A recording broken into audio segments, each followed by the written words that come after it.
Yo sé que para ustedes es importante aprovechar el tiempo en tiempos de cuarentena y aislamiento, y me encanta saber que son tan activos los estudiantes de arquitectura de aquí de Bogotá. Sí, Muchas gracias por la invitación. no, gracias a ti. Entonces aquí el moderador, el que te va a pausar y te va a apoyar, se llama Juan Ricardo Sepúlveda, ¿ok? Entonces, Ah, muy bien. bienvenidos a los que están acá participando. Y si quieres arrancamos, Eric, de una vez. Sí, arranquemos. Yo tengo preparada una presentación.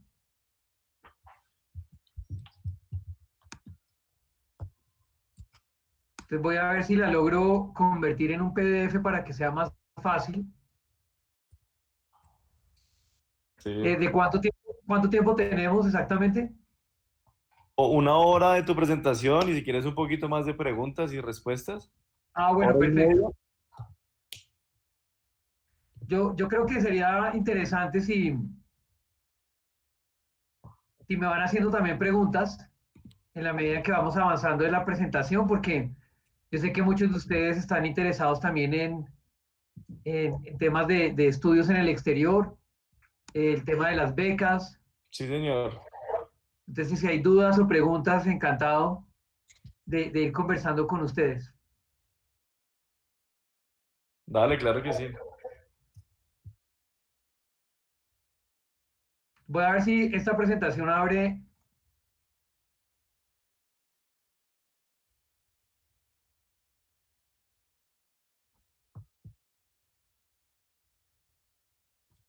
Y Por también favor, creo me cuentan si alcanzan a ver ya la presentación. ahí está saliendo algo, sí. Ya.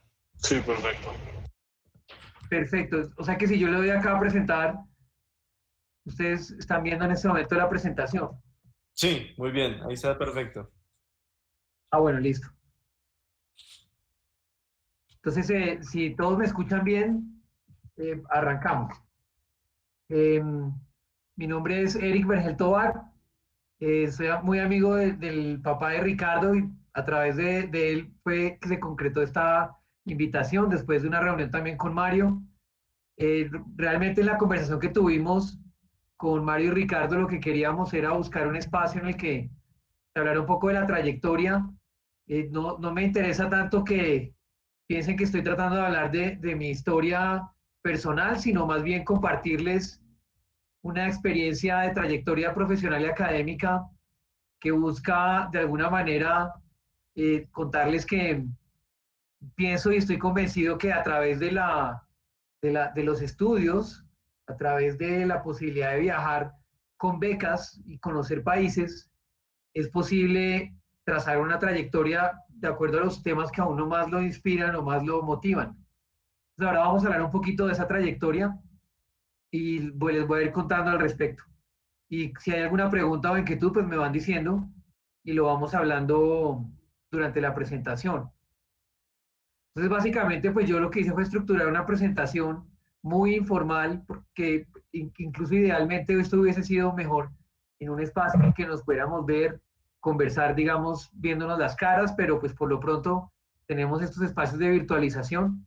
Y bueno, lo que yo quiero es contarles primero, pues, la estructura en línea de tiempo de la formación mía en términos académicos y eso cómo ha influido en la experiencia académica y profesional porque pues inicialmente yo, les confieso, yo no estaba pensando todavía ser profesor y terminé siendo profesor como algo que descubrí en este camino. Lo primero que les quiero decir es que desde mis estudios de pregrado en la Universidad Nacional en Bogotá, en arquitectura y urbanismo, yo estoy convencido de la función social de la arquitectura y el urbanismo. Es decir, yo estoy convencido que el trabajo que hacemos quienes estamos trabajando en el tema de la arquitectura, el diseño de la ciudad, de determinar, por ejemplo, la ocupación del territorio, de determinar, por ejemplo, cómo vamos a ocupar un espacio determinado y vamos a pensar en futuro, tiene una función social. Y cuando yo hablo de una función social es porque es muy importante tener presente que cada trazo, cada dibujo, cada plano o cada incluso análisis, digamos, estadístico o de datos o de información, tiene un impacto supremamente fuerte en la sociedad en su conjunto y por esa razón yo siempre he estado convencido de cómo a través de la arquitectura y el urbanismo podemos generar transformaciones urbanas, transformaciones sociales, y de hecho somos actores de cambio que tenemos mucho que decir frente a lo que es el estado actual de nuestras ciudades o de la arquitectura, del urbanismo y del territorio, como para lo que también se viene a futuro y nuestro papel en plantear o generar cambios. En esta línea de tiempo busqué pues recopilar un poco la formación académica que yo he tenido. Yo estudié entre el año 97 y el 2002 arquitectura en la Universidad Nacional de la sede de Bogotá. Fue una formación importante, ahorita vamos a hablar un poco más de eso, en cuanto a poder vincular mucho el tema de ciudad y arquitectura. Desde el pregrado yo estaba interesado en el tema de ciudad. Eh, Entre el 2005 y el 2006 voy a hacer una maestría en gestión y desarrollo urbano en Europa, en Rotterdam, en donde hago un doble programa entre el IHS, que está, digamos, es un instituto adscrito a la Universidad de Erasmus en Rotterdam, y la Universidad de Lund, en donde hice la especialización en vivienda en Suecia. Entonces, de alguna manera allí uno logra no solamente profundizar en el tema urbano, sino también en la relación que tiene eso con la vivienda. Y Eric, fue muy... espera, una pregunta. ¿Cómo así que hiciste una maestría y una especialización a la vez? Claro, entonces yo lo que hice fue, pues aprovechando un crédito beca de Colfuturo, me voy a hacer la maestría en el Instituto de HS, que es más enfocado en desarrollo urbano. Pero la ventaja es que ese programa ofrecía una especialización en la que uno podía profundizar en un tema, y yo escogí el tema de la vivienda y ese lo ofrecía la Universidad de Lund en Suecia, en la Escuela de Arquitectura. Yo me voy a vivir a Suecia con otros compañeros de la maestría y digamos lo que hace uno es una profundización. O sea, es un solo título universitario, un título de maestría, pero lo dan las dos universidades y tiene uno la experiencia de vivir en dos países y de profundizar en un tema específico. Los demás se quedaron en Rotterdam y los pocos que estábamos profundizando en vivienda nos fuimos para Lund, en Suecia. Esto fue entre el 2005 y el 2006. Eso lo logré a través de Colfuturo para irme a estudiar a Holanda. Fue un crédito beca que yo después pagué, pero hubo una ventaja y es que había un convenio entre Colfuturo y el IHS y de esa manera pues el costo de matrícula fue un poco más bajo. Luego de esta formación en maestría, yo me presento a una convocatoria de becas del ICETEX, en donde hay una oferta de becas del gobierno del Japón y me voy a estudiar a Tokio 4 meses con una beca de JICA. JICA es la Agencia de Cooperación Internacional del Japón y hago un curso en desarrollo urbano enfocado en reajuste de tierras o reajuste de terrenos. Esa experiencia, digamos, está relacionada con mi experiencia profesional, ya ahorita lo voy a explicar, pero digamos que me permitió formarme en planificación urbana, en urbanismo, desde una perspectiva muy distinta a la del mundo occidental, porque pues en Japón han tenido una influencia fuerte de Occidente, pero también la tradición japonesa es muy fuerte en el tema del diseño de sus ciudades. Pero lo que quiero que vean con el gráfico es que uno aquí arriba pues tiene los lugares donde yo he estudiado formalmente y abajo pues las palancas o los trampolines o las becas que me lo han... Las palancas. Sí, Mario, adelante. No, que las palancas. Sí, o sea, una beca es una palanca, es una manera de lograr llegar a donde uno quiere llegar. Por ejemplo, estudiar en Japón es supremamente costoso. Si no hubiese sido a través de la beca y la convocatoria del ICETEX, pues eso no hubiese sido posible. Entonces, esto fue en el verano del 2008 en el Japón. Y luego, para el año 2010, realmente fue el 2009, me presenté a la convocatoria de becas Fulbright. Yo estaba, y aquí es bueno saber esta conexión Lund, Fulbright, luego Estados Unidos, porque yo cuando termino la maestría en la Universidad de Lund me ofrecen una oportunidad de trabajo, me quedo trabajando en la Facultad de Arquitectura como asistente de investigación y el director que es amigo mío hoy en día del departamento, él se llama Johnny, Johnny me ofrece quedarme a hacer el doctorado. Yo ahora les voy a explicar con unas imágenes por qué yo cambié de decisión. Yo me pude haber quedado en Suecia haciendo el doctorado, pero el primero yo me sentía muy joven para hacer el doctorado Segundo, no quería volverme un amazonólogo, porque mi tesis de maestría fue sobre Leticia en el Amazonas. Y yo le dije a Johnny, para uno hacer un doctorado, uno tiene que estar muy seguro del tema que quiere investigar. Y yo pues en ese momento de mi vida, era el 2006, yo pues de lo que más sabía en ese momento era de la Amazonía, pero no sabía si quería volverme un amazonólogo. En cambio, cuando llego a Colombia y trabajo con Planeación Nacional y me voy al Japón, me doy cuenta que mi interés está en transporte y ciudad. Pocos arquitectos estamos metidos en el tema de la movilidad urbana. Yo quería volverme uno de esos especialistas en temas de movilidad urbana, desde la arquitectura del urbanismo, aportar a la discusión de los problemas de movilidad, de los problemas que tenemos de congestión, calidad del aire y otra cantidad de cosas.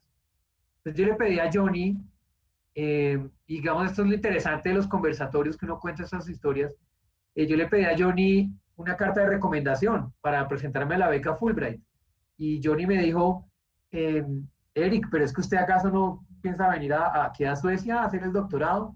Entonces yo le dije a él, pues Johnny, hagamos una cosa, usted mande la carta de recomendación a la Fulbright y si no me gano la beca Fulbright, pues arranco a Suecia a hacer el doctorado. Y finalmente, ¿qué ocurre? Que en un proceso de selección muy riguroso de la Fulbright, salí seleccionado con la beca para hacer el doctorado. Y pues digamos que esa fue la manera de tomar la decisión. Yo le pregunté eso era el año 2008-2009, le preguntaba mucho a mis colegas sobre la idea de hacer un doctorado, porque hacer un doctorado implica uno se desvincula 5 o 6 años del mundo laboral y ahí pasan muchas cosas. Y yo dije, pues si me presento a la beca Fulbright y me gano la beca, claramente lo que la vida me está diciendo es, el doctorado es el camino. Y así fue como ocurrió. Fue un proceso muy riguroso de selección, con una cantidad de requisitos, de documentos, de entrevistas, y con esa beca, una nueva palanca, doy el salto a los Estados Unidos y me voy a hacer el doctorado en planificación urbana y regional en la Universidad de Carolina del Norte en Chapel Hill. Esto es como un preámbulo a la conversación para darles un poco de contexto. No sé si hay más preguntas o comentarios por ahora de lo que he dicho.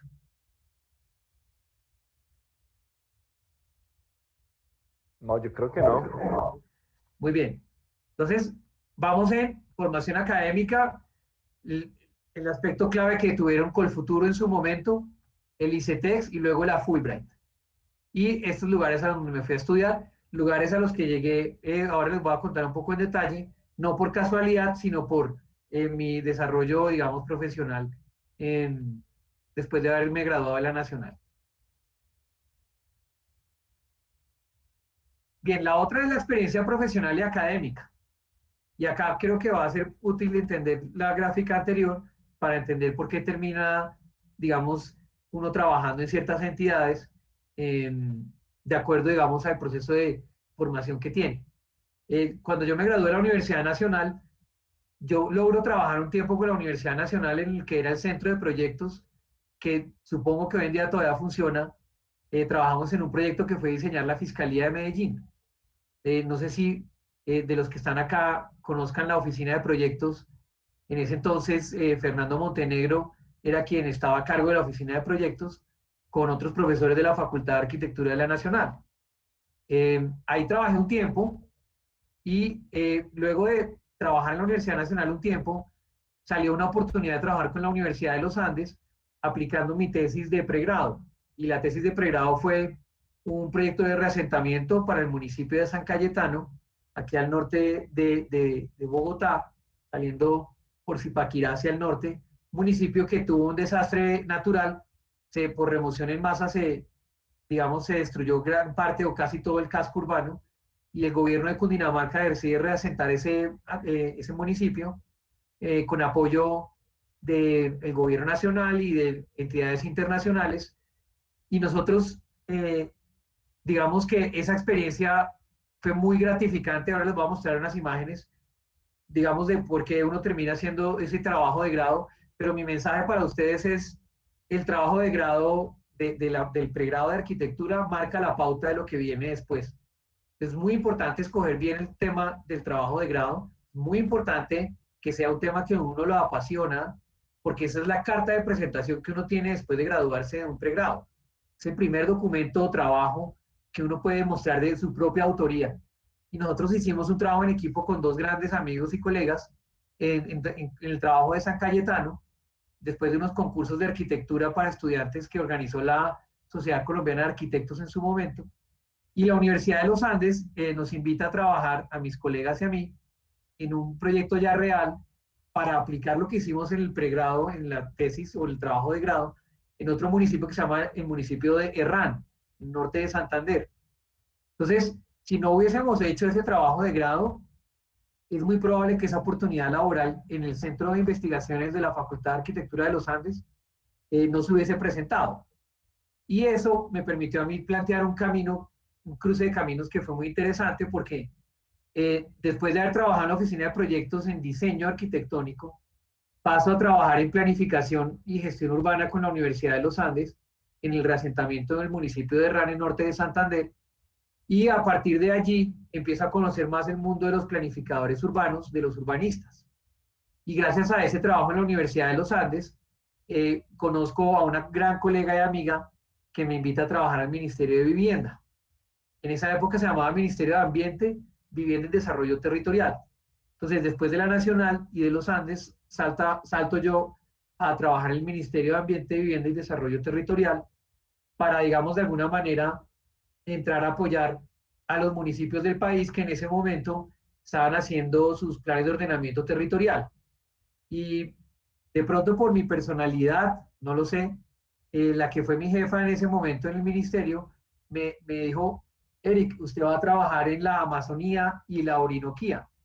Entonces me tocó empezar a trabajar municipios que están en Vaupés, Amazonas, Caquetá, Putumayo, Guainía, Enbichada, Casanare, y eso me llevó a conectarme con otra institución que explica el tema de mi tesis de maestría, que es la Universidad Nacional en la sede de Amazonia.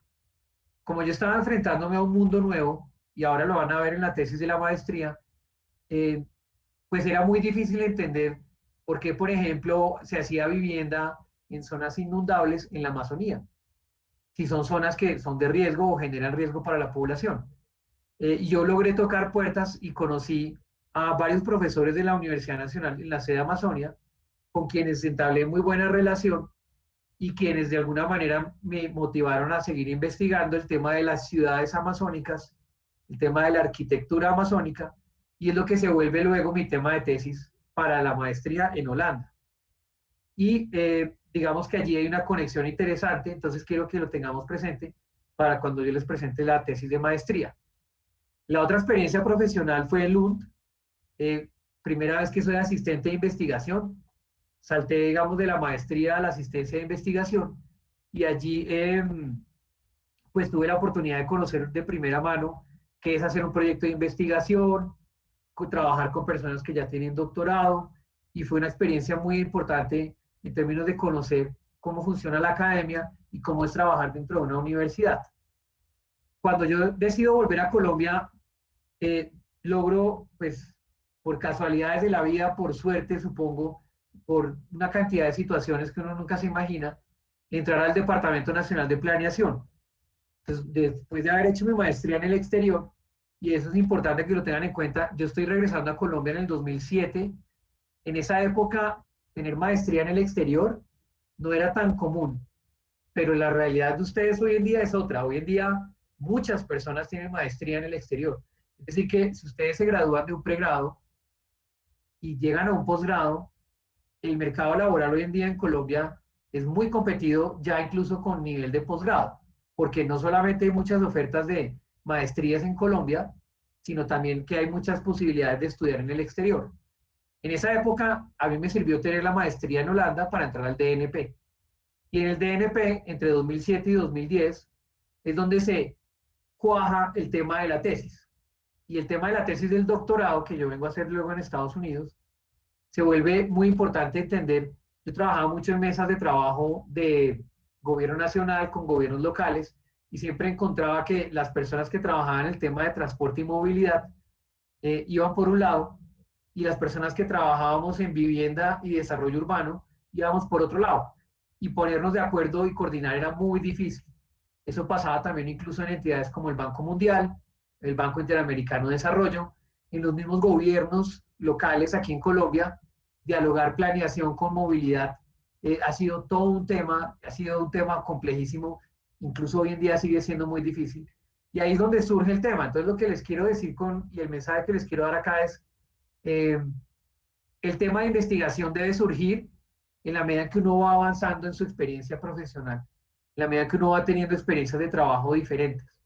Hay que ser curiosos, hay que tener mucha interés en conocer cosas nuevas, estar abierto a escuchar cosas, porque a medida que uno va avanzando en la experiencia laboral, va encontrando lo que más le interesa. Y allí es donde se cuajó el tema de la tesis. Y yo decido irme a Estados Unidos es porque en Estados Unidos el volumen de investigación que hay en temas de transporte es muy importante. Entonces, vean que pues en el caso de la maestría yo me voy a estudiar a Europa temas de vivienda y en el caso ya del doctorado me voy a estudiar temas de transporte, que son luego los dos temas que marcan el tema o la agenda de investigación que yo tengo. En Estados Unidos me voy a la Universidad de Carolina del Norte y acá hay otro mensaje importante para todos si quieren hacer doctorado y ese no escojan la universidad para hacer doctorado por el nombre de la universidad únicamente, sino por el nombre de quien podría ser su tutor, director o directora de la tesis. Porque esa persona es la persona que más les va a enseñar en un nivel de doctorado. En mi caso, yo me voy a la Universidad de Carolina del Norte en Chapel Hill, porque allá trabajaba un profesor colombiano que se llama Daniel Rodríguez, que es una de las autoridades más importantes a nivel mundial en temas de transporte y ciudad. Yo logré llegar a trabajar con él, trabajé allá 6 años en mi doctorado, y eso me abrió muchas puertas. Entonces, lo que quiero el otro mensaje que les quiero dar es, así como por ejemplo, el hecho de yo haber trabajado en la Universidad de los Andes me da la oportunidad después de conseguir una oportunidad laboral en un ministerio, el hecho de haber, digamos, yo haberme vinculado a una universidad como esta en Estados Unidos, me empezó a abrir puertas en otros lados. Y dos puertas muy importantes que quiero destacar son estas que están aquí abajo. Una es el WRI, que es una ONG y un tanque de pensamiento que funciona en Washington, D.C., en Estados Unidos, y que tiene sedes en varios países del mundo. El WRI se volvió una entidad que a mí me apoyó tanto en el doctorado como después del doctorado. Y fue gracias al nivel de entrenamiento que logré en mi doctorado en Carolina del Norte que yo pude entrar a trabajar con oportunidades del WRI. La primera fue, me enviaron a trabajar a la India con una propuesta de investigación. Ahora voy a mostrar un poco de fotos, en donde de alguna manera yo pude poner en práctica lo que yo estaba aprendiendo, pero en un contexto muy distinto porque pues la India es otro continente, es otro lado del planeta. El WRI también tenía una convocatoria de becas que se llama la beca Lee Shipper. Me presenté y me gané esa beca del WRI que me permitió finalizar un capítulo de la tesis del doctorado. Sin la financiación del WRI y la beca Lee Shipper, no hubiese podido terminar la tesis completa. Faltaba un capítulo muy importante. Ahora les voy a mostrar unas imágenes sobre eso. Y luego, cuando yo regreso a Colombia con el WRI, hemos hecho 2 estudios de seguridad vial, un tema muy bonito que pienso yo, los arquitectos tenemos mucho que decir allí, los urbanistas, porque el diseño de la ciudad tiene mucho que ver en qué tantos siniestros podemos tener, es decir, la accidentalidad, que ya hoy en día se llama prevenir siniestros en temas de movilidad urbana, están muy influenciados en la manera en que diseñamos las ciudades. Esto es una relación que hemos logrado consolidar y eso pues nació en ese momento cuando yo hacía el doctorado. Y la otra ha sido con el Instituto Lincoln. El Instituto Lincoln de Políticas de Suelo es un instituto eh, que funciona en Cambridge, en Massachusetts, Estados Unidos. Tiene un programa para América Latina y el Caribe. Y el Instituto Lincoln también fue una de las entidades que me apoyó en mi tesis de doctorado, me permitió vincularme a un proyecto de investigación que tenía mi tutor y pude hacer visitas a Latinoamérica para recolectar la información que necesitaba. Pude visitar Ecuador, Brasil, Colombia, Guatemala, y es una entidad con la que hoy en día he podido colaborar también en temas de cursos de desarrollo profesional. Entonces mi mensaje siempre es, cada vez que vayan a alguna entidad, trabajen en algún lugar, es muy importante dejar las puertas abiertas, fundamental, porque siempre allí habrá alguna posibilidad de luego establecer alguna conexión o alguna nueva oportunidad laboral. Eh, Luego en el 2016 termino el doctorado en Estados Unidos y regreso a Colombia como parte del compromiso de la beca Fulbright. Es otro tema importante a tener en cuenta. Si uno se presenta a una beca, hay unos requisitos. Por ejemplo, el requisito de la beca Fulbright era volver a Colombia a trabajar. Y allí es donde se da un clic que yo no me esperaba, porque inicialmente pues yo me gané también la beca de planeación nacional.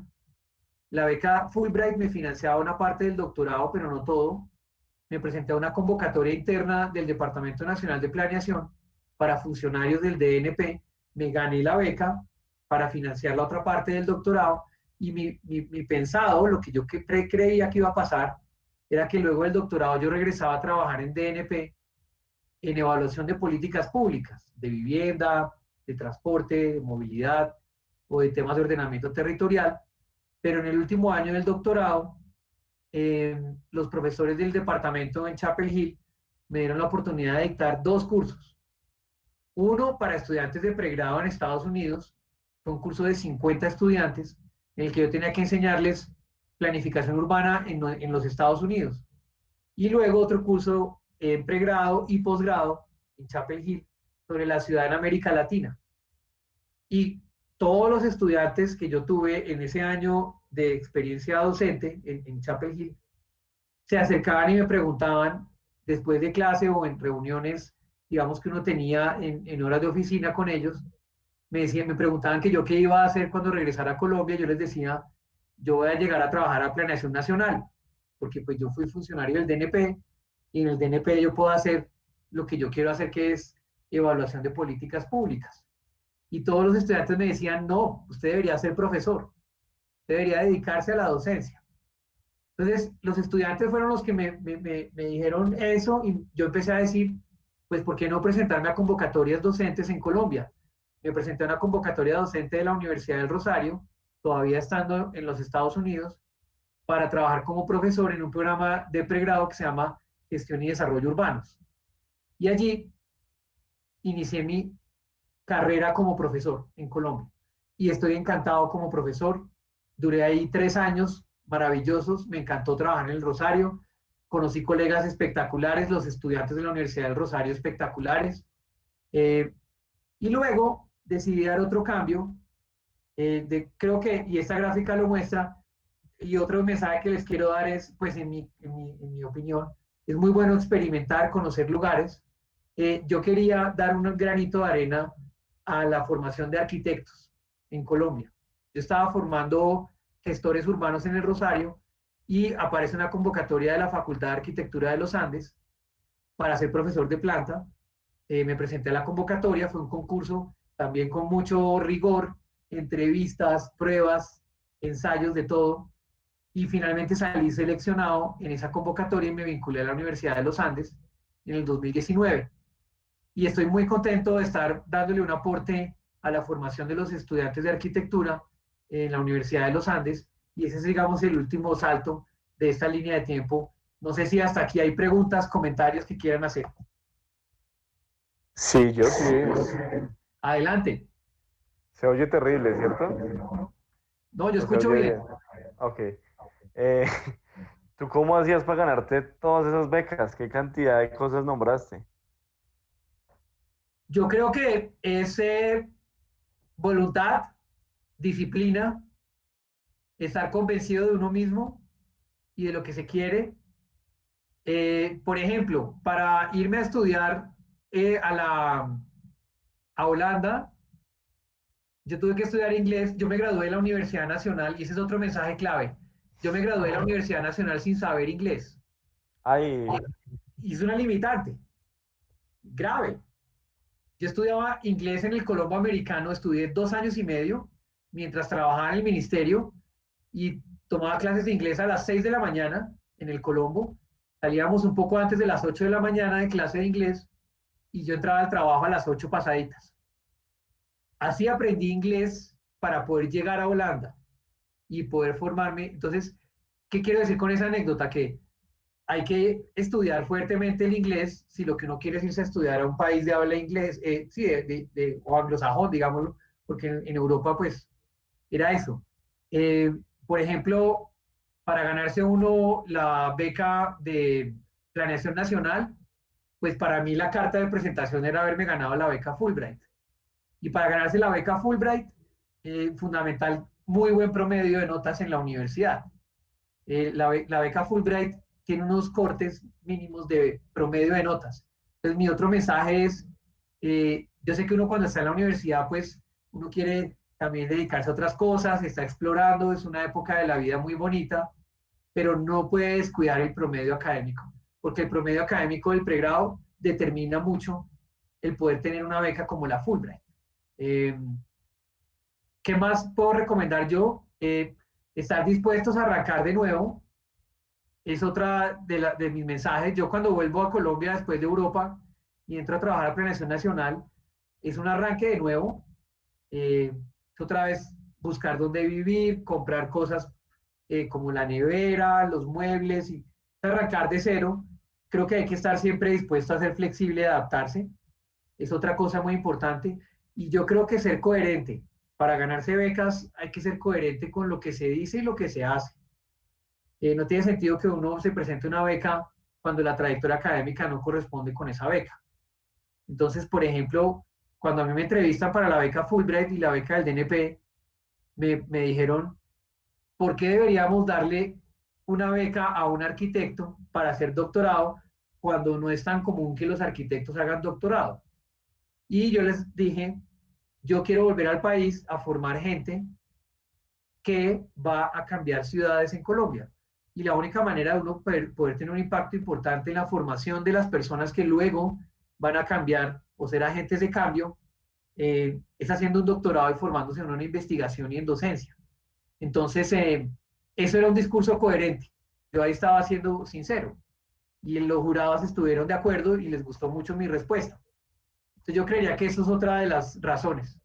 Y para financiar la investigación del doctorado con WRI y el Lincoln, yo creo que ahí sí un tema clave es que los temas de investigación uno debe saber quiénes son los financiadores.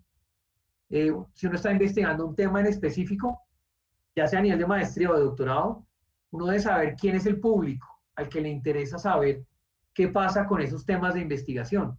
Si alguien está interesado, por ejemplo, en certificados de edificaciones sostenibles, hay ciertas entidades a nivel mundial que financian eso.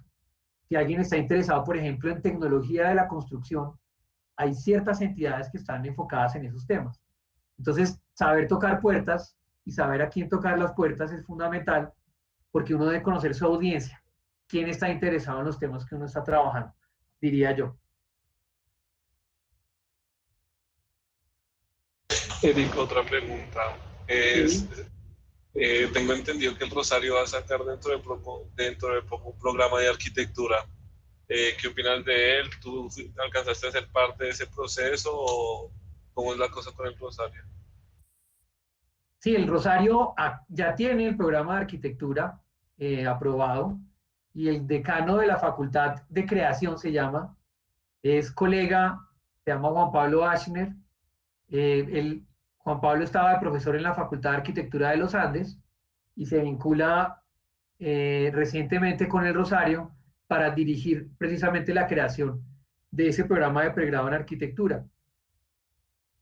No conozco el programa en detalle, tampoco estuve vinculado con ese proceso, pero lo que sí sé es que la Universidad del Rosario está haciendo una apuesta interesante porque, según lo que le he escuchado a Juan Pablo, el decano, al estar la arquitectura dentro de una facultad de creación y no de artes, por ejemplo, como pasa en la Nacional, es una facultad en donde la arquitectura es vista como algo relacionado con el ejercicio de crear, diseñar, más allá de una aproximación únicamente artística o una mezcla entre técnica y arte, pero no conozco en detalle la propuesta, porque yo estaba vinculado ahora con la Facultad de Estudios Políticos, Internacionales y Urbanos. No, Sí, seguro, perfecto. Y seguramente le van a meter mucha política, ¿no? Mucho tema de derecho, No, no por lo la sé, tradición de la universidad, ¿no? Igual bacano, muy positivo eso. no lo sé. No conozco en detalle el proceso en el Rosario en arquitectura, no. Bueno, si no hay más preguntas, voy a seguir. Sigue. Eh, y de nuevo, si hay más preguntas, me pueden interrumpir. Aquí quiero compartir esta imagen eh, que, Yo, no Eric, sé, tengo una pregunta. sí, claro.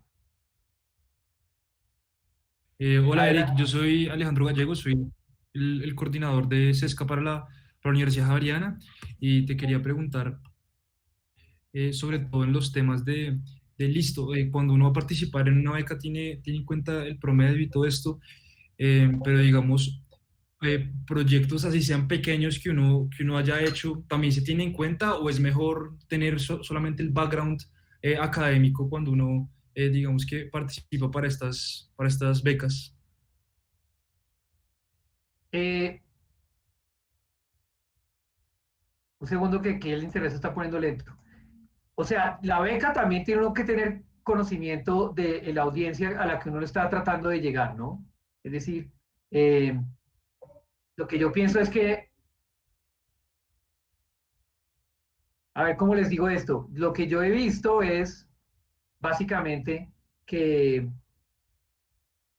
porque yo he estado en comités de jurados de becas y no sería muy lógico que alguien que ha trabajado, por ejemplo, temas de construcción, esté pensando en hacer una maestría en arte contemporáneo o en arte y arquitectura, es decir, el nivel de formación tiene que estar siendo coherente con la experiencia previa del candidato. Y yo creería que ahí es fundamental que ustedes tengan presente que eh, tiene que ser coherente lo que están proponiendo estudiar frente a lo que están esperando hacer en concordancia con sus, digamos, estudios previos o su experiencia previa. Entonces, pues, digamos, esa sería mi recomendación. Ok, muchas gracias. Está aquí tratando de... allá. Sí, si tiene más preguntas de becas, encantado. Voy a tener que apagar la cámara porque si no se pone muy lento el internet. Pero, digamos, si tiene más preguntas de becas, con mucho gusto las podemos ir conversando ahora que vayamos llegando a cada ítem. Bueno, esta imagen que les quería compartir es la imagen del campus de la Universidad Nacional. Yo sé que varios de ustedes son estudiantes de la Nacional y también sé que algunos de ustedes son estudiantes de otras facultades de arquitectura en Bogotá. Yo lo que les quiero decir es que es muy importante que durante el pregrado ustedes descubran cuál es su pasión y cuál es el foco y a qué le quieren apuntar. Y digamos, aquí quiero compartir algo que surge cuando uno conoce personas que estudian en otros países y la rapidez con las que las personas toman decisiones, porque en Colombia, pues, si bien entramos jóvenes a estudiar un pregrado, 15, 16, 17 años, de alguna manera, yo lo que he visto en países como Estados Unidos, que la gente en sus 20, cuando tienen 22, 23 años, ya tienen clarísimo hacia dónde quieren ir y esa es mi recomendación. Yo cuando estudié en la Facultad de Arquitectura de la Universidad Nacional, por fortuna, estuve expuesto a cursos y clases, no solamente de la Facultad de Arquitectura, sino también, que está aquí el edificio, sino también estuve en cursos de la Facultad de Derecho, de la Facultad de Ciencias Humanas. Todo eso influyó mucho en mi nivel de formación a nivel de pregrado para darme cuenta que yo me quería dedicar al tema urbano, al tema de la ciudad. La cátedra Manuel Ancísar. Entonces, mi recomendación o mi mensaje es, cuando estén haciendo un pregrado, no se queden con lo que únicamente les ofrece la carrera, sino busquen siempre en otras facultades o estos espacios que están haciendo acá en los conversatorios, porque la mente de ustedes es una mente joven que necesita mucho alimento, digámoslo así. Mi recomendación es nunca se queden con lo que les dice el plan de estudio de la carrera.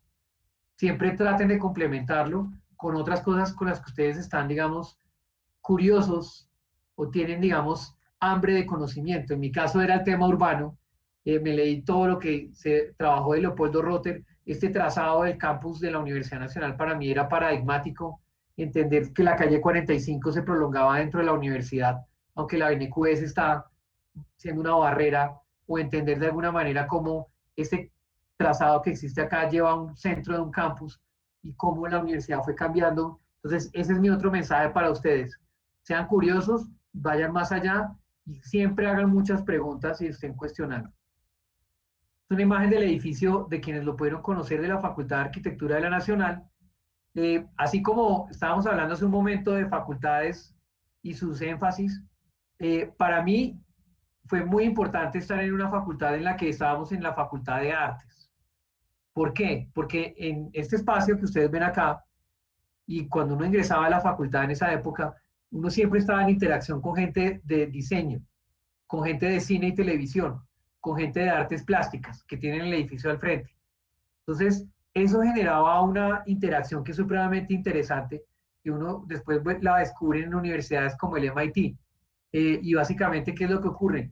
En la Universidad del MIT en Estados Unidos es muy especial porque no hay divisiones entre facultades. Son edificios larguísimos que se comunican los unos con los otros para aumentar la interacción entre personas de distintas disciplinas. Para mí fue muy importante eso y mi recomendación siempre será, traten de tener ustedes la posibilidad de tener siempre interacción y alimentarse siempre de personas de otras disciplinas, porque lo interdisciplinario es lo actual y lo que va a marcar la pauta a futuro. Supremamente importante la interdisciplinariedad. Aquí hay otra imagen de la Facultad de Artes de la Nacional, pues el edificio de arquitectura y diseño, pero pues claramente era un espacio de encuentro de muchas disciplinas y eso es fundamental y eso hace de la Nacional un lugar muy especial que se los quiero recomendar como parte de su formación. Si no están en una facultad de artes, busquen gente de otras disciplinas siempre. Y otra situación interesante fue este edificio de posgrados que diseñó Rogelio Salmona. Estaba en obra cuando yo estaba terminando la carrera de arquitectura y fue una situación muy especial que se la recomiendo muchísimo y es ser curiosos. Nosotros íbamos allá y veíamos al maestro Salmona dando órdenes y nos dábamos cuenta de un arquitecto que estaba incluso decidiendo la mampostería de una de las zonas de acceso a la biblioteca del edificio y no en su oficina esperando a que alguien más lo hiciera. Eso para nosotros fue muy impactante porque el maestro Salmona, verlo en acción en una obra, era muy, digamos, gratificante para uno como estudiante de arquitectura, ver que el nivel de compromiso con la profesión llega hasta el proceso mismo de construcción de la obra. Y eso es un elemento muy interesante. Yo sé que pues hoy en día el maestro Salmona ya no está con nosotros, como ha pasado con otros grandes maestros de la arquitectura, pero mi recomendación es, sean curiosos, vayan a donde están los grandes arquitectos, los grandes urbanistas, y traten de hablar con ellos, conversar con ellos y aprender de ellos en el día a día. Ese es el otro mensaje que quería plantear con esta imagen del edificio de posgrados. Aquí está la experiencia del Premio Corona por Arquitectura. Este es el plan maestro que hicimos para San Cayetano. Aquí están mis colegas, este éramos el equipo de trabajo. Carolina, Juan Pablo, Luis Armando, Juan Camilo, el profesor Osvaldo Pérez, que ya tampoco está con nosotros, desafortunadamente, fue el director nuestro en esta experiencia. Este fue un ejercicio muy interesante y digamos aquí empieza lo de lo interdisciplinario, porque cuando hicimos el ejercicio de San Cayetano, nosotros hicimos obviamente toda la planimetría del nuevo asentamiento, todas las tipologías de vivienda las diseñamos, todo el trazado urbano, pero si no hubiésemos abordado lo interdisciplinario, de pronto no nos hubiésemos ganado la posibilidad de haber sido finalistas del Premio Corona Pro Arquitectura de ese año. Entonces, mi mensaje es, sean muy curiosos y nunca pierdan digamos, el ánimo de presentarse a convocatorias. Nosotros nos presentamos a esa convocatoria sin saber qué podría pasar y quedamos de finalistas. Y fue una experiencia muy gratificante porque el Premio Corona Pro Arquitectura nos financió durante un año expertos en bioclimática, expertos en sostenibilidad urbana y ambiental en la arquitectura y nos permitió conocer gente nueva que no conocíamos de otras universidades. Entonces mi mensaje es, siempre preséntese a convocatorias. Si no quedan seleccionados, no importa. La siguiente. Nunca perder el ánimo, nunca perder el espíritu, siempre estar motivados, siempre tratar de llegar a las convocatorias y presentarse y cada vez mejorar más. Es el otro mensaje que les quería dar con esta experiencia. En cualquier momento me pueden interrumpir. Aquí les quiero compartir un cambio interesante que fue el lanzamiento al Amazonas. Cuando yo entré a trabajar en el Ministerio de Vivienda, me lanzan a mí a visitar el Amazonas. Este es una parte del río Amazonas antes de llegar a Leticia, cuando está aterrizando el avión. Y esto me cambió a mí radicalmente, porque entender que hay otros territorios, otra manera de ver el mundo, me permitió a mí, de alguna manera, acercarme a entender temas urbanos y territoriales desde otra perspectiva, desde otro país. Entonces, mi mensaje es, siempre hay que estar dispuestos a viajar, a conocer. Cuando yo veía este mar de brócolis en la selva amazónica colombiana, yo quedaba fascinado y eso me llevó a tratar de entender un territorio como este. Este es el río Amazonas. En realidad lo llaman Solimoes los brasileros. Para los brasileros el río Amazonas realmente se da a partir de Manaos, mucho más al oriente acá, pero este era un territorio vasto geográficamente, selva y asentamientos humanos que estaban en una ribera en donde había interacciones y situaciones para las que yo inicialmente no me sentía preparado y tuve que formarme por mi cuenta, hablando con mucha gente, con colegas de la Universidad Nacional en Leticia, entre otros. Y eso me llevó a que, aquí está el Instituto IHS en Rotterdam, yo decidiera hacer la tesis de maestría sobre la Amazonía y Leticia en el Amazonas. Y digamos que hay un entronque chévere, interesante, y es, los holandeses financiaban mucha cooperación en el Amazonas. Entonces yo pude hacer un entronque ahí, una conexión interesante con la cooperación holandesa y con mi tesis de maestría en una ciudad como Rotterdam, una ciudad que le enseña a uno muchísimo, una ciudad que además es un laboratorio, y ahí es donde yo quiero también ser coherente en lo que les estaba contando. La razón por la que yo quería irme a estudiar a Rotterdam es porque Rotterdam es una ciudad en donde no hay realmente una norma urbanística. Rotterdam es una ciudad donde los arquitectos y los urbanistas hacen propuestas audaces, por ejemplo, edificios puente, por ejemplo, edificios con voladizos que en teoría no se podrían hacer por una norma rígida. Yo quería ir a ver ese laboratorio, una ciudad nueva, reconstruida después de la Segunda Guerra Mundial. Eso era para mí muy importante en mi proceso de formación, ir a ver una ciudad planificada, pero con un margen de libertad muy importante para los arquitectos. Aquí está la imagen de la Facultad de Arquitectura de la Universidad de Lund en Suecia. Una facultad de arquitectura que también permite, digamos, la exposición a un mundo muy interesante como el de IKEA, porque los diseñadores de IKEA, la famosa firma multinacional sueca, tiene sede aquí con los estudiantes de arquitectura y diseño, la formación de sus diseñadores. Entonces fue muy especial entrar a un lugar en donde yo conocí diseñadores que después entraron a trabajar con IKEA y personas que además están pensando en otras regiones del mundo como el Asia y el África a través de la cooperación sueca. Y aquí fue, digamos, mi hogar casi por un año, trabajando además en esta facultad. Y lo que les decía yo, uno puede siempre dejar puertas abiertas. Yo he dejado puertas abiertas en lugares como este, hasta el punto pues que hoy en día con Johnny tenemos una amistad cercana y hemos tenido una relación muy buena en el tiempo. Entonces era otra imagen que quería compartir, campus de la Universidad de Lund en Suecia. Entonces, ¿qué pasa? Pues yo lo que les quiero decir es que pues uno está viviendo en un lugar como Suecia o en Holanda, pero la realidad que está estudiando es esta. Había que ser arriesgado. Si yo quería hacer una tesis de maestría sobre Leticia y Tabatinga en el Amazonas, yo tenía que irme a vivir al Amazonas. Era la única manera de entender ese lugar, ese mundo. Entonces logro conseguir con la Universidad en Holanda financiación, me voy a vivir al Amazonas y hago trabajo de campo, visito todas estas viviendas, hago el levantamiento de todas las viviendas para identificar una tipología arquitectónica de barrios que están construyendo en las zonas inundables del río Amazonas. Por ejemplo, este es el lado brasilero, este es el barrio Guadalupe en la ciudad de Tabatinga. Curiosamente, los indígenas, porque este es un poblado o un barrio de población indígena que va y migra a Tabatinga, hacen esa arquitectura palafítica, son mucho más organizados en el patrón urbano, generando este espacio, digamos, central, como una vía, aunque es peatonal, aquí no se puede llegar en vehículo, pero digamos que me generó una serie de experiencias y una posibilidad de entender que es posible vivir esto en zona de lluvias, en época de lluvias, perdón, se inunda hasta donde tienen ustedes la visual del primer nivel de la vivienda. O sea, este palafito no es gratuito, es porque el agua del río Amazonas llega hasta este nivel en época de lluvias. Entonces, entender esa dinámica de que se puede coexistir con el agua y con el río Amazonas fue algo que yo solamente pude entender visitando el lugar. Por lo tanto, lo que les quiero decir es, si se van uno a estudiar un lugar como este y una realidad como esta, toca ir a vivirla, toca ir a estar allá y experimentar lo que es caminar aquí bajo la lluvia, descalzo, comer lo que esta gente come, digamos, vivir como vive la gente del lugar y tratar de comprender las cosas más allá de cifras o de información secundaria. Aquí hay unas imágenes del barrio que prácticamente ya están en el otro lado, en Brasil.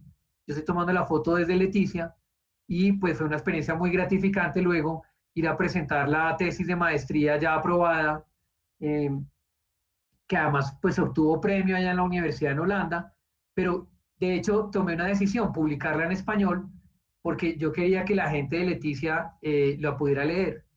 Entonces tuve la oportunidad de volver a Leticia, de hecho viajo frecuentemente a Leticia, ojalá el tema de la pandemia nos permita viajar pronto, pero digamos que hay una conexión importante en entender que lo que estudiamos, lo que analizamos, lo que producimos en investigación, debe ser posible desde estar, digamos, disponible para quienes lo deben saber y conocer. Y eso para mí era muy importante con esta comunidad. Aquí hay otra imagen del barrio, de todas las viviendas y de la realidad pues que yo estudié. Aquí una imagen para entender la triple frontera. Este es el río Amazonas, Perú está aquí, digamos, a la parte baja de la imagen. Leticia está aquí a la izquierda y Tabatinga está aquí a la derecha, el río Amazonas. Estas son las zonas inundables que yo estudié, todo este borde. Para entender por qué la ciudad puede coexistir con zonas inundables, una pregunta de investigación que todavía se está trabajando por investigadores en la región. Trabajar, por ejemplo, conceptos complejos como espacios de frontera y comprender que una ciudad de frontera que tiene una ciudad par vecina puede considerarse ciudades gemelas y pueden ser simétricas en algunas cosas o asimétricas en otras. Esto es fruto de la interdisciplinariedad porque la ciudad y el territorio son interdisciplinarios por naturaleza. Y acá una apuesta pues del diseño de investigación. Este es otro mensaje que les quiero dejar que me parece muy importante y que lo estamos trabajando de hecho en los trabajos de grado de los estudiantes de la Facultad de Arquitectura de los Andes y es formarse en investigación toma tiempo, toma dedicación y es muy importante hacerlo. Yo en la maestría logré formarme en investigación y luego en el doctorado mucho más para poder hacer diseños de investigación como estos, donde uno decide estudiar un barrio en el lado brasilero, un barrio en el lado colombiano, estudiar los mismos documentos en el lado brasilero, estudiar los mismos documentos en el lado colombiano para realmente llegar a una propuesta. Entonces yo creo que el tema de investigación es muy importante. Yo les recomiendo si pueden tomar cursos en investigación, formarse muy bien en investigación es supremamente importante para que podamos dialogar con otras disciplinas, independientemente de que seamos arquitectos, diseñadores o urbanistas o de diferentes escalas. Aquí hay una imagen de la Universidad de Lund, de la Facultad de Arquitectura en Suecia. También fue muy interesante pues estar en espacios en los que uno pudiera compartir con otros colegas y con estudiantes de otros países, porque estas universidades son muy internacionales. Bueno, aquí hago un salto a Japón. Esta imagen ilustra el centro de JICA aquí en rojo, donde yo estuve viviendo varios meses mientras estuve estudiando en Japón con la beca de JICA. Y les muestro esta imagen también porque los profesores, aquí está la estación del metro, los profesores utilizaban mucho esta imagen para explicar un poco la ciudad japonesa. Yo les quiero decir que esas son experiencias que cambian vidas. Vivir en Japón es una experiencia muy especial, sobre todo porque la cultura cambia muchísimo y la comida cambia muchísimo. Yo tuve que dejar el café porque el café que vendían allá era carísimo y no sabía bueno, por ejemplo. O tuve que dejar de comer pan porque el pan era carísimo, costosísimo. Entonces me dediqué a comer comida japonesa. Bajé como 10 kilos, yo creo, porque era comida muy, muy saludable japonesa. Y la experiencia de Japón, pues, es entender otro planeta, otra cultura, otra manera de ver las cosas. Aquí vemos la tradicional ocupación del territorio de los japoneses con una fragmentación muy alta de la propiedad que genera calles muy estrechas y explica un poco la historia de la planeación de las ciudades en el siglo XX en el Japón. Imágenes como esta, pues, permiten entender, por ejemplo, cómo los japoneses, por ejemplo, dejan algunas vías abiertas a los peatones, sobre todo para que puedan comprar los fines de semana, y características muy especiales de las ciudades japonesas, pues, todo el tema de la iluminación, todo el tema de captar la atención de la persona. Es una ciudad, Tokio, por ejemplo, es una ciudad que lo deja uno exhausto porque nunca hay descanso, es una ciudad 24 horas y fue una experiencia muy especial. Aquí les, por ejemplo, les muestro elementos de arquitectura muy especiales del Japón. Aquí podemos ver este edificio que tiene pocos metros de fachada y es de las pocas ciudades del mundo en donde yo he visto edificios de este estilo. Cuando yo le preguntaba a mis colegas o a los profesores del curso, ellos decían que el hecho de tener edificios tan esbeltos en fachada en la ciudad japonesa se debe a que la ciudad le cobra más predial al edificio que tenga más fachada sobre la calle. Y la razón de ese tema tributario fiscal es porque, según los japoneses, pues el edificio que más fachada tiene sobre la vía, pues más está aprovechando la infraestructura de la ciudad, por lo tanto debe pagar más. Entonces se ha visto un fenómeno muy especial en Japón, en donde hay edificios muy esbeltos, como este, y la creatividad japonesa es impresionante para resolver en arquitectura una situación que en términos de planificación urbana quiere decir paga en función del frente de vía que usted está aprovechando con la edificación. Aquí hay otra imagen de la ciudad de Tokio, en donde ellos pues apuestan mucho por generar espacios que sean agradables para el peatón, sobre todo porque son ciudades muy densas y hay poco espacio abierto dentro de la ciudad. Puede ser un poco asfixiante y ellos generan este tipo de espacios peatonales muy importantes para la circulación en ciudades densas como las japonesas. Y la experiencia en Japón pues me permitió hacer un ejercicio académico interesante, fue un estudio de caso de Colombia, trabajé varias ciudades de Colombia en mi estudio de caso, Pereira, Barranquilla, y como yo trabajaba en esa época en el DNP, pues pude acceder fácilmente a las personas que trabajaban en los gobiernos locales para preparar un reporte en el que yo ya me empecé a dar cuenta que yo lo que quería hacer era investigación, y que yo quería, de hecho en los profesores japoneses me preguntaron muchas veces si yo lo que quería era hacer un doctorado, yo les decía que sí, que yo estaba muy interesado en eso, poder explicar en inglés la planificación urbana de Colombia, los planes parciales, las unidades de actuación urbanística, fue todo parte de un proceso en el que gracias a la beca en Japón, pues aprendí de planificación urbana en Japón, pero también en otros países, porque la beca invita personas de varios países del mundo. Conocí colegas de Mongolia, de Sri Lanka, también hubo colegas de Filipinas, personas que viven otro tipo de realidades de las cuales uno puede aprender. Aquí voy a dar otro salto a la universidad en Estados Unidos. Este es del Departamento de Planificación Urbana de la Universidad de Carolina del Norte en Chapel Hill. El campus de la Universidad de Carolina del Norte es bellísimo, ha salido incluso en películas. Es un campus muy antiguo, con edificios como este, que de hecho hoy en día le están haciendo el ascensor, porque no tenía ascensor este edificio, era todo un tema de accesibilidad. Esta imagen es para decirles que cuando uno se va a hacer doctorado, la universidad y el departamento al que llegan es su casa. Yo viví en este edificio más horas de las que ustedes se puedan imaginar. Mi oficina quedaba en el último piso acá, cuarto piso. Pasé horas enteras trabajando en la investigación. Es un camino muy solitario el doctorado. Es un camino de mucha disciplina, de mucha voluntad, de no claudicar. De los 4 que entramos al doctorado en Carolina del Norte, de 90 que nos presentamos, nos dieron cupo a 4, nos graduamos 3. Uno de ellos, de mis colegas, terminó en el tercer año renunciando. Dijo, esto no es para mí. Entonces, piensen muy bien eso. Mi mensaje para el tema del doctorado es compromiso supremamente fuerte consigo mismo, saber que uno cuenta con una red de apoyo para sacar adelante el doctorado, la familia, los amigos, supremamente importante para eso. Y la plataforma de la que les hablaba, la entrada a la Universidad de Carolina del Norte. Por aquí crucé cientos de veces en bicicleta, durante mis días de estudio. Y aquí está el famoso pozo antiguo de la universidad, un punto en el que todos los estudiantes toman agua al inicio del semestre para que puedan pasar y aprobar sus materias, dice la leyenda. ¿Qué pasa con un doctorado en Estados Unidos? Es una plataforma para muchas cosas. Aquí una foto de la Universidad de California en Berkeley. Gracias al doctorado en Estados Unidos en Chapel Hill, yo pude empezar a experimentar lo que es dar conferencias o participar en conferencias académicas en otras universidades. Aquí una en Berkeley, en California, o también ir a eventos de la Asociación de Planificadores Urbanos de Estados Unidos en Chicago, entre otras ciudades que visité, que es preparar una ponencia, que es enviar la ponencia, preparar la presentación, saber que cuando uno viaja a esas ciudades a una conferencia hay que tener preparado, digamos, la presentación, las tarjetas de presentación, saber cómo relacionarse con muchas personas y empezar a tender puentes, porque de eso se trata básicamente el hecho de poder interactuar. Lo que estamos haciendo hoy en este conversatorio es conocernos, conocer otras personas, compartir experiencias. El doctorado me permitió a mí eso también.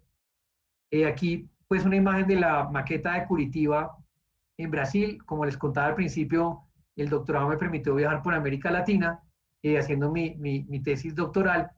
Curitiba la visité, una ciudad muy interesante para los planificadores urbanos, donde pude conocer de primera mano. Esta es la maqueta de cómo se planifica Curitiba a 10, 20, 30, 40 años en el Instituto de Planificación Urbana de Curitiba, el IPUC.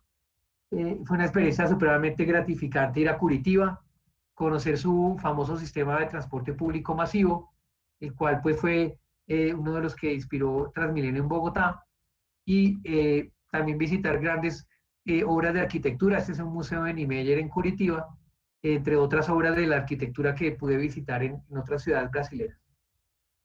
Aquí una imagen del nuevo corredor de buses con biocombustible de Curitiba.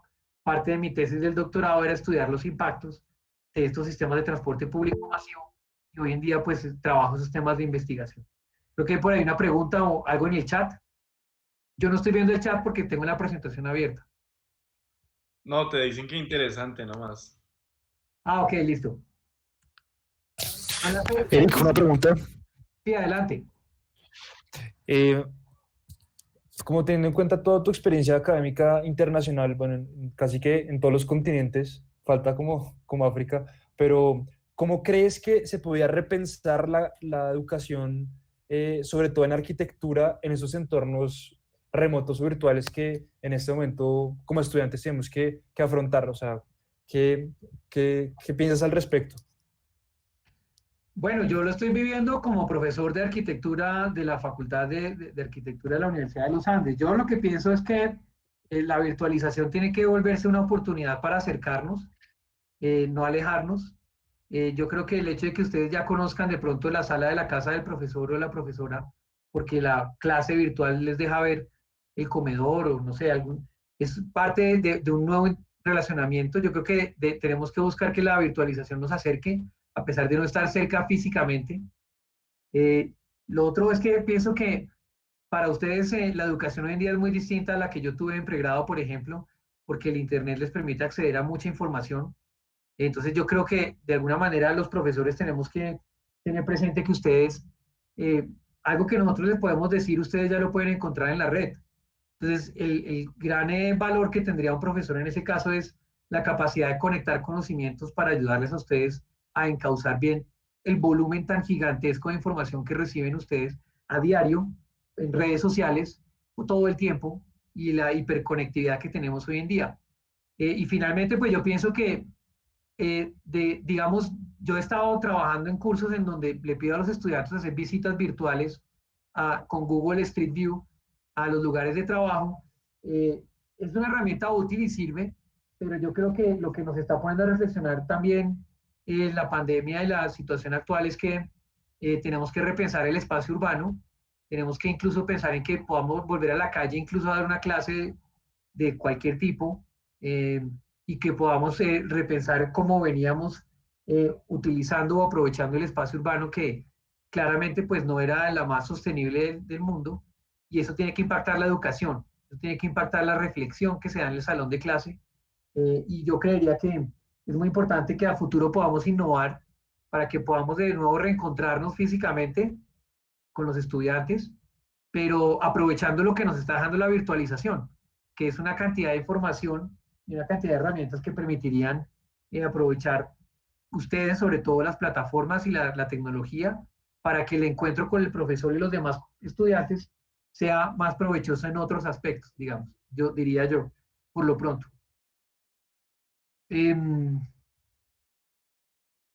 Aquí hay otra experiencia interesante que es Quito. Este es el centro histórico de Quito de noche. Entonces yo decidí investigar sobre Quito y Bogotá en mi tesis doctoral, también por cosas de la vida.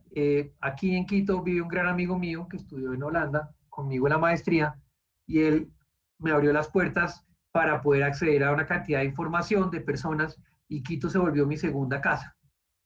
Aquí una imagen de la iglesia de San Francisco del centro histórico declarado Patrimonio de la Humanidad por la UNESCO. Y eso es interesante, y yo creo que es importante que tengan también eso presente, y es que, pues que uno pueda después considerar una ciudad su casa. Yo considero a Quito mi casa cada vez que voy, tengo muchas amistades. También es parte de todo este periplo y este proceso.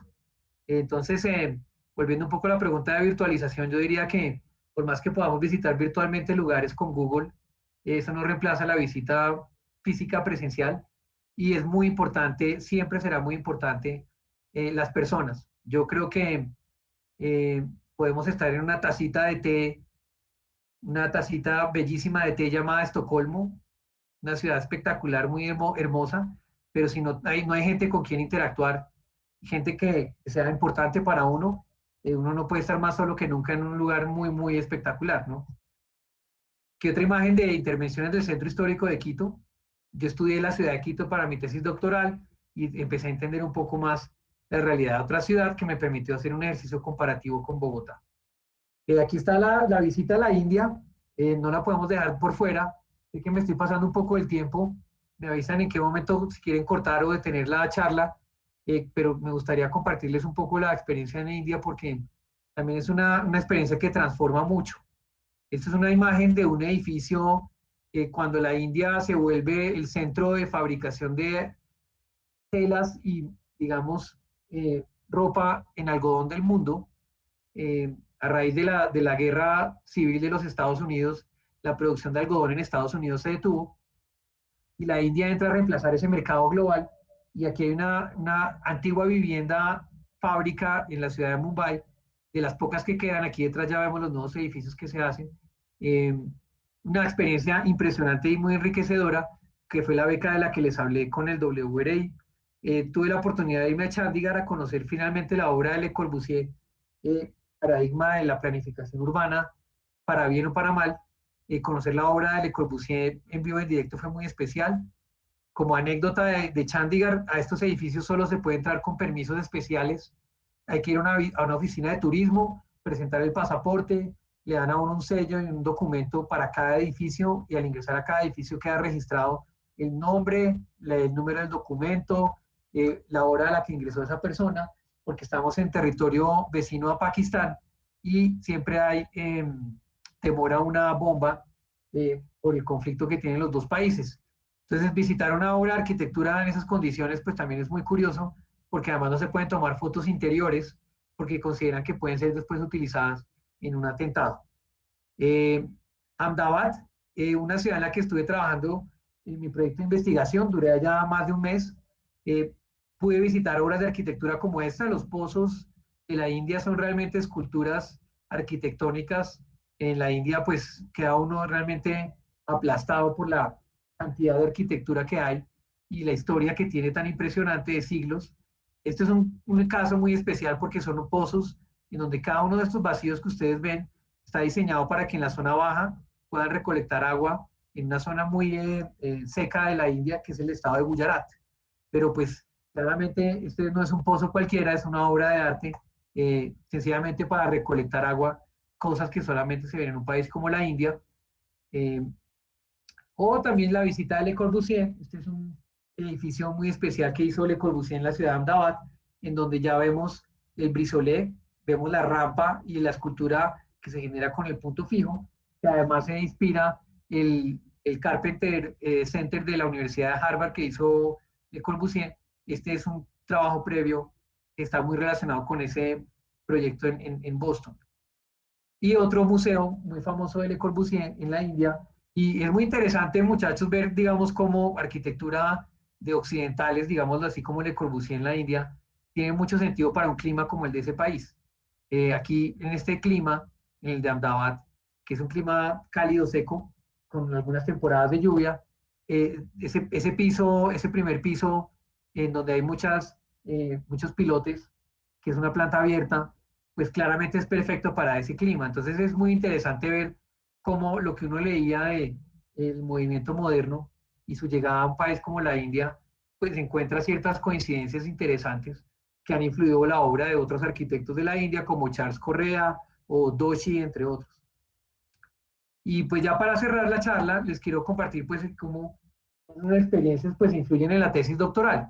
Yo tuve la oportunidad entonces de trabajar estas 7 ciudades para la tesis del doctorado, las pude visitar todas, pero sobre todo me enfoqué en Bogotá y Quito para estudiar la relación que ustedes ven en la imagen aquí en el Centro Internacional en Bogotá, y es cómo el transporte impacta la ciudad, la movilidad impacta la ciudad, el territorio, como también si yo vivo en una forma urbana más densa y compacta en altura o en un barrio de poca altura, pero de pronto una mayor densidad o una calidad urbana distinta, también influye en la forma en que yo me muevo. Es una investigación que iba en doble vía y que yo creo que yo pude consolidar solamente después de haberme formado en una tesis de maestría en vivienda, teniendo un contexto tan distinto como el Amazonas, después de tener formación en otros países y viajar y trabajar en contextos tan distintos, para luego comprender la realidad de las ciudades latinoamericanas, que de hecho todavía sigo estudiando.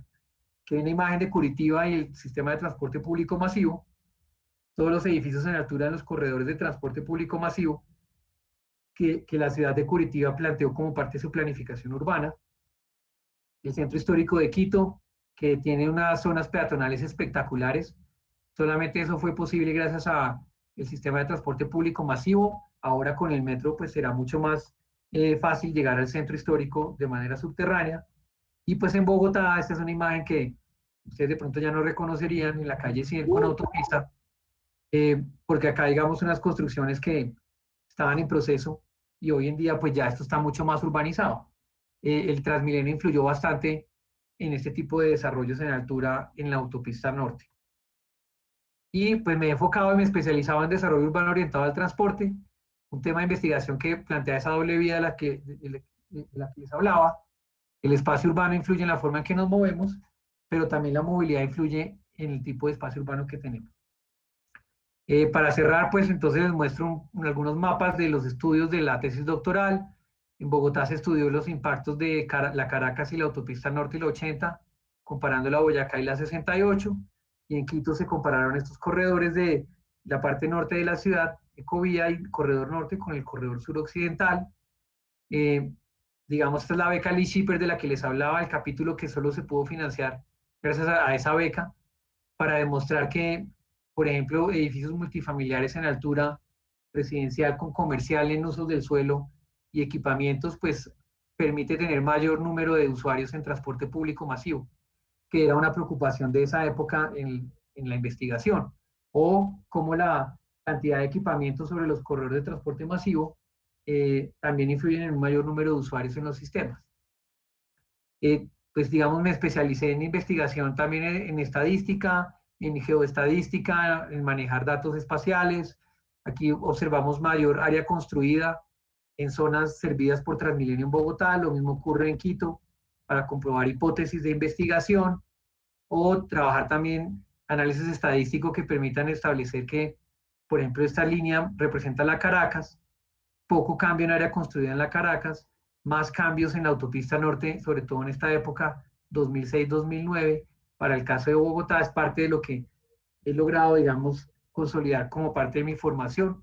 Y pues para cerrar, porque sé que el tiempo pues es corto, les quiero dar pues estas 6 palabras como mensaje. Y uno es la pasión. Hay que tener mucha pasión por lo que se hace todos los días, trabajar por eso, siempre tener los sueños muy claros, perseguirlos, nunca claudicar para alcanzarlos. Ser perseverantes es muy importante, nunca pierdan la motivación, a pesar de que estemos en tiempos de pandemia y de aislamiento, nunca pierdan la motivación. Eso les da fuerza de voluntad, que es supremamente importante, para lo cual pues obviamente requiere mucha disciplina, y nunca dejen de ser curiosos, porque la curiosidad es la que los va a mover a explorar y mover barreras y mover nuevas fronteras.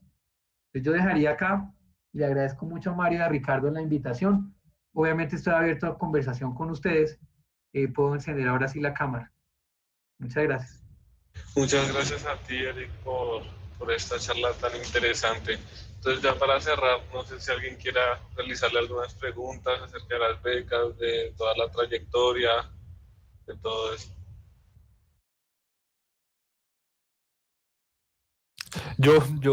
Qué pena, Eric, te he encendido a preguntas toda la conversación.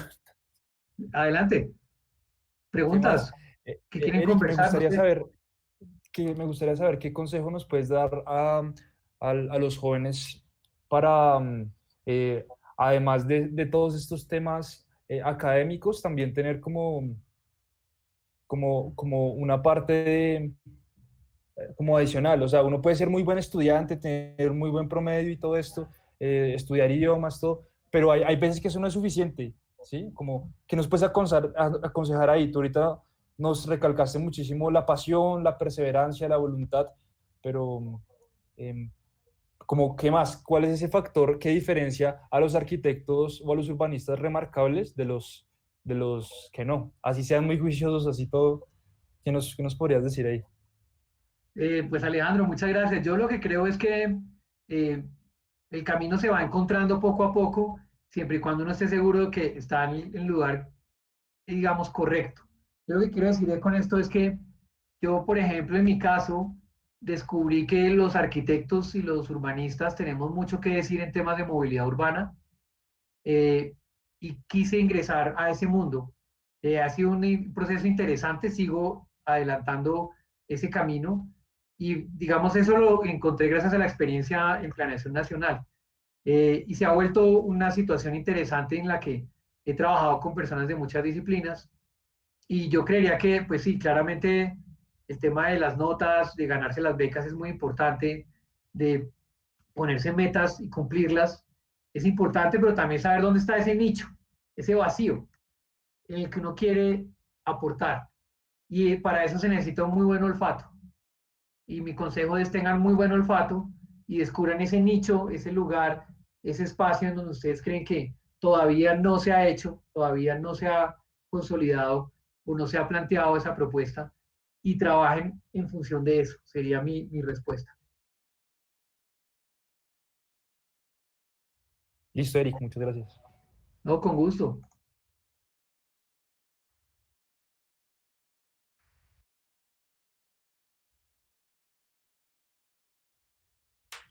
¿Nadie más tiene preguntas? No.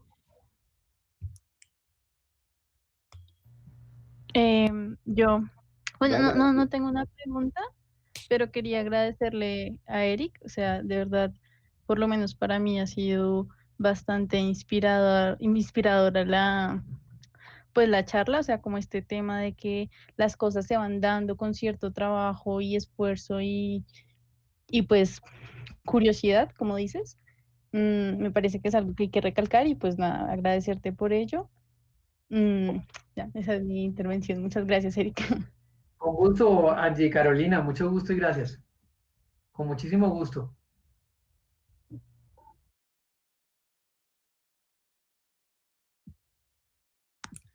Sí, yo creo que quedó todo muy claro, ¿no? De cómo lograste las cosas y cómo tú arrancas diciendo que la carta de presentación de uno es la tesis de grado, del pregrado, y Sí. es algo que lo hemos oído bastante, pero no lo consideramos, ¿no? No consideramos lo importante que es en la mayoría de universidades dedicarle un año a preguntarse cosas sobre un tema específico. Entonces, Sí, eso es fundamental, Mario, porque es el primer documento de autoría de ustedes y es su primera carta de presentación.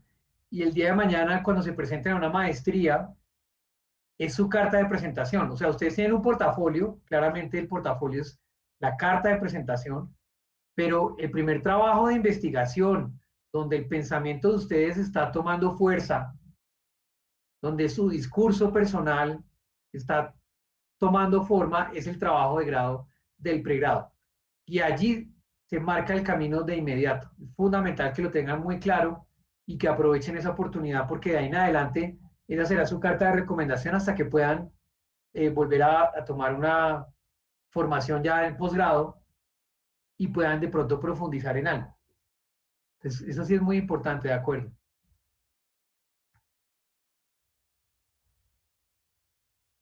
Juan Ricardo, ¿qué opinas?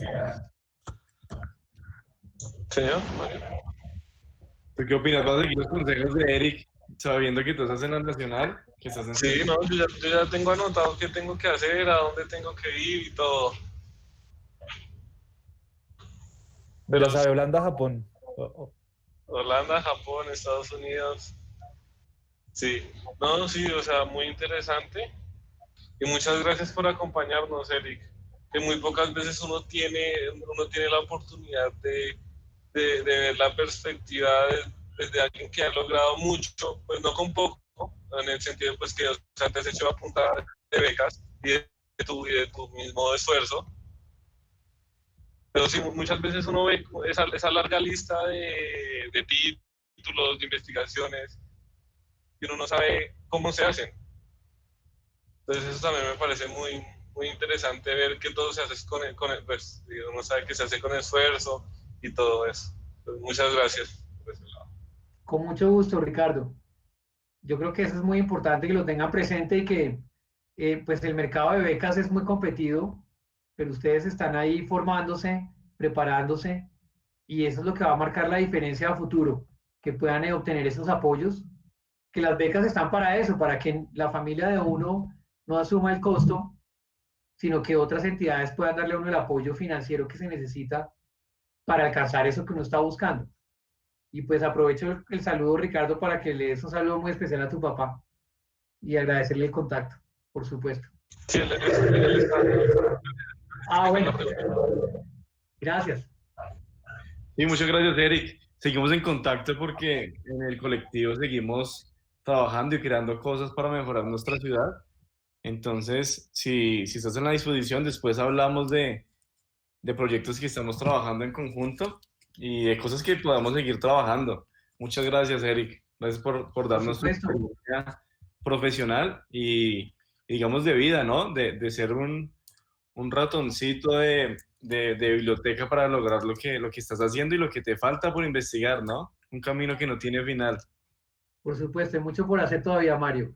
Una pregunta, ¿ustedes tienen estudiantes de la Universidad de los Andes en el colectivo? Sí, estamos empezando Sí, a fortalecer el estamos, grupo. son 9 ahorita. Ahorita estamos como creciendo en esa universidad, pero apenas estamos como fortaleciendo ese colectivo. Nuestro representante es David David, Guerrero, ya te digo el nombre David completo. Guerrero. David Guerrero, Pero sí. mándanos más, Eric. Mándanos gente pila. Hay muchos estudiantes muy pilos, con certeza. Claro que sí. Mándanos Sí. gente buena para Erika, a mí seguir. también me gustaría decir que de verdad, Sigue, sigue.